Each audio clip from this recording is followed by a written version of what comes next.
Your MSP's brand is so much more than your logo. Your brand is actually how people feel about you based on everything they see or hear about you. My guest expert today is going to tell us why your brand tone must be consistent across every way you communicate with everyone, including on live chat, in PSA tickets, and when technicians pick up the phone. Hey, I'm Paul Green from the MSP Marketing Edge, the leading white label content marketing system that's trusted by over 700 MSPs around the world. Check if your area is available now at mspmarketingedge.com. Today's guest believes so strongly in the power of a good brand, he says it helps you truly differentiate from all the other MSPs. Hi, I'm Jim Pietruszynski. I am the CEO of Soulsight. We are a full-service brand design agency. I've been with the company since the inception, 3 of us, now up to 80, and just as of the last month, acquired another agency on the East Coast. So brand agency and growing. Amazing. Congratulations on your recent acquisition, but 80 staff, oh my goodness. Yes. You must have either a very good management team in place or a very busy schedule. But we're not here to talk about staff, we are here to talk about branding. And in fact, I'm going to challenge you in the next couple of minutes, Jim, about how important branding really is for an MSP that's looking to grow. I suspect that you and I may have conflicting opinions on this. We will find out in the next few minutes. But first of all, tell us a little bit about you. So how did you come to be a branding expert sitting in a fast-growing business like you are now? Yeah, I started in, so I have a background in design, Bachelor of Fine Arts in graphic design, actually, and started in the industry working with consumer packaged goods and branding in B2B. And working at a small agency, then moved on to a very large agency, which was global, worldwide, and realized that neither of those places were right for me, and that I needed to find something in the center. So Soulsight was born in 1997, focused on more mid-size companies, working with their brand and helping develop their brand and grow their brand and help add value to business by maintaining those brands. We were on a pretty fast growth trajectory through the last 20 years. And in the last 10 have really grown quite considerably, especially as I talk about the acquisition that we've made on the East Coast. I think what's next is really to look for another opportunities for us to engage in partnerships in the UK so that we do actually have a global presence, because we do work on iconic brands that are global in the marketplace. Yeah, I wouldn't bother with the UK. It's a terrible place, really is. Very downbeat. I wouldn't bother with that at all. What's the most, in your whole of your career, what's the most famous brand you've ever worked on? Most Coca-Cola probably comes to the top of my head. And then if you're into beer, Molson Coors, which is Miller and Coors products, and Molson projects in Canada. They've been a client of ours over 20 years. So that's been kind of our pride and joy, as we've grown the business. Yeah, that's pretty impressive. There's some good brands there. But let's talk about MSPs and B2B. So obviously, most MSPs are business to business. I know some MSPs do still do domestic work, consumer work, but that's not the majority of the audience who listen to this podcast and watch these YouTube videos. From a B2B point of view, I don't see a great deal of investment into branding from MSPs. So your average MSP, even up to $1 million, maybe a couple of million turnover, will look at their brand as being that logo. That was done, which can either be done by someone on the cheap, maybe on Fiverr or on Upwork, or it was just done by their website people. And for most MSPs, they see that as their brand. I guess when you hear something like that, that just makes your kind of heart go cold inside. Yeah, we've had this conversation a lot, and talking to companies that are B2B and companies that we work with that are B2B, there's always a C. There's always a C, and there's always someone that is reciprocating that brand or feeling that brand or using that brand. So there is nuanced differences in how MSPs work in a B2B space, but in general, the value of the brand becomes more important because a lot of, especially as technology has grown and as these MSPs are, and again, I don't run an MSP, but work with a lot of MSPs that are mostly virtual or remote. So It's a voice on a phone. It is, that's all part of the brand. It is the way that you present yourselves, the way that your response times, how well you are equipped to intellectually lead someone to help them with that whatever problem or nuance might exist for them. It is, we're a service company. MSPs are service companies, and that service component becomes a very important piece when we talk about the brand. And when we work with B2B with MSPs, we really try to strike the balance of helping them understand that there is a purpose that they need to have. There is a vision, there is a mission, and there have to be values that are formed so that characteristics can really start to build the company. I mean, there is the brand in most MSPs is really not a logo. It is the experience that you feel working with an MSP.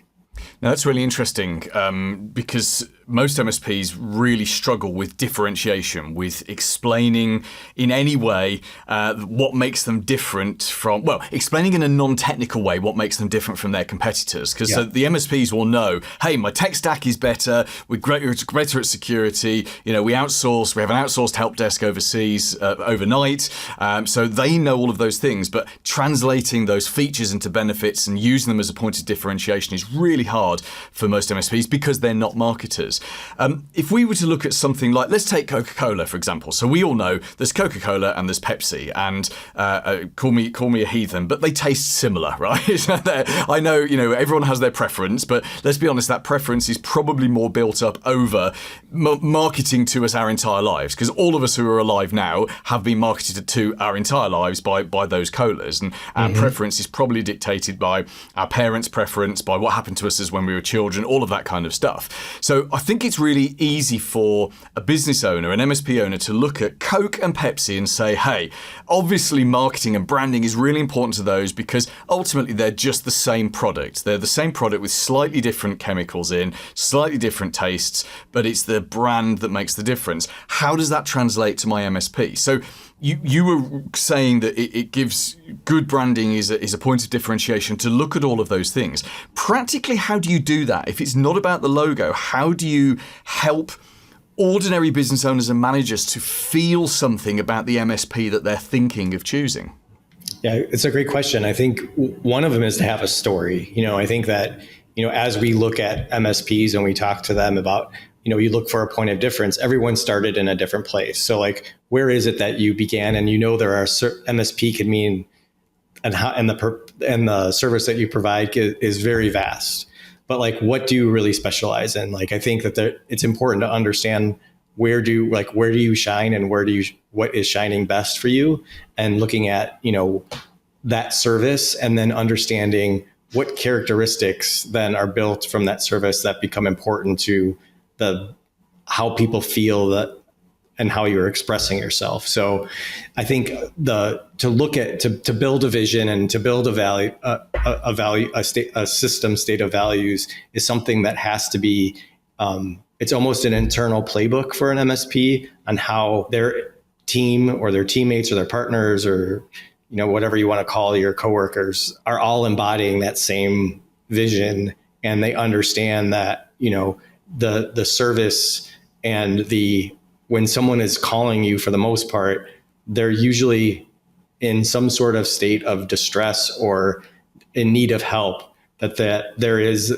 a personality type that needs to be looked at to fulfill roles in management and in service for them. So, again, that still builds from the story. You want to make sure that the characters that are part of your brand also relate to the story that it's being built, so that there is a relationship that's happening even internally within the company. If you need to be transferred to a specialist to work on a specific assignment, or someone's not well equipped to handle the issue that you have at hand. So for us, MSPs have really been looking at, like we look back at like, what are your average response times for your clients? What are all the things that you're familiar with, and how often are teams reaching out to you? How often do you feel that problems are being resolved? And, and then what is what did that interaction feel like? Like what are there ways? There's a little bit of research for that we can do in understanding and doing some interviewing to understand what is the playback that you're getting from your current partners or your clients, and then use that to develop a playlist, like a script. I wouldn't say it's a total script, but like a personality profile and kind of the do's and don'ts of how to manage, a wide array of different types of businesses. They don't all think the same as a creative agency like ours. Yeah, that makes sense. I guess what you're talking about here is a coherence. So if the brand of the business, based on the values of the people that work within that business and the reactions of the clients, if the values are, you're reliable, you're trusted, and people feel safe with you, and that's what your entire brand is built on. But then a user picks up the phone for support and a 12-year-old technician answers saying, "Hello? No, I can't help you with that. I'm too busy." Or, "Oh, yeah, that's not important. I'll log a ticket." Which is the complete opposite experience of what you're trying. I get what you're saying there. The brand isn't just what's on the website. The brand is everything. It's the way the company acts. It's the way it feels. Would that be a correct thing to say? Correct. We call it brand world or brand experience, and I think it's a lot of that's connected to user experience, and what that user experience is, not just in a conversation on the phone or directions on the phone, but how easy it is to reach you? How easy is it to that? What's the interface look like when we're working together? And we see a lot of really great ones, and we see a lot of really bad ones. So like when that brand actually, how you appear in the communication platform that you're using is important. Also, is just as important as your brand. I think you said a brand is more than just what your logo is. Like your logo hopefully would be something that someday many people would, become memorable based on positive experiences that they've had with you over time, and have recommended you to, multiple other people's in the business industry. But yeah, you're correct. It is a holistic brand. Is very holistic, and it's also, involves pretty much all of our senses, right? Yeah. Except for taste, I guess you're not going to be licking. You're not going to be licking your MSP provider, hopefully. But you might be licking the screen of your computer, which is True. something. I'm sure Steve Jobs said that once about one of the Macs that they designed. It was so lovely you wanted to lick it. So Yes. final question for you, Jim, because what you just said there makes a lot of sense, and it is difficult. I think we can all see for particularly for small MSPs, to get a consistency across live chat in the ticketing system, the PSA, on the phone, on the website, in emails that are sent out. Particularly for a small business, there's lots of different channels there to get a coherence, and I can see the difficulty in that. For bigger MSPs, it's kind of easy. They just pull out pull out a checkbook anymore, do you? You pull out your credit card and you go and talk to someone like yourself. But for smaller MSPs, what would you recommend is a good first step, or something that they could do themselves to start going down that route of getting some kind of brand coherence?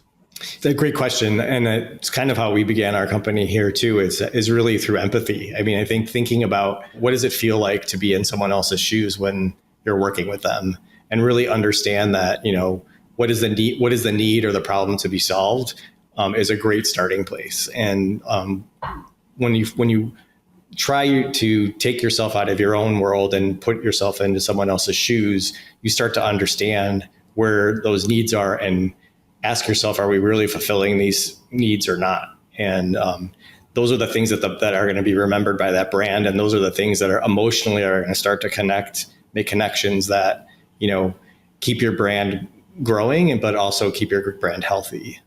Yeah, I completely agree. And I read in a book somewhere, I can't remember which book, but it was to influence what John Smith buys, you must look through John Smith's eyes. And I think that applies not just to brand, but to all marketing as well. Jim, an amazing interview. Thank you so much. You've made big, high-level brand concepts very simple for us there, which I appreciate. Just tell us a little bit more about your business, what you do for MSPs, and how can we get in touch with you?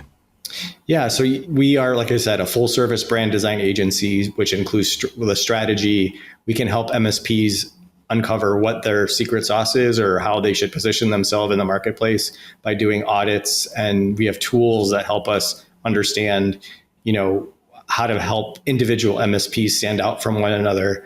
We can help. We can actually do the design work. We can help with that user experience and help define really what that holistic brand experience is across many of the touch points that I would need, even when it comes to digital advertising, or if they're doing any social work or thought leadership in the marketplace. We can help them prepare what that might feel like.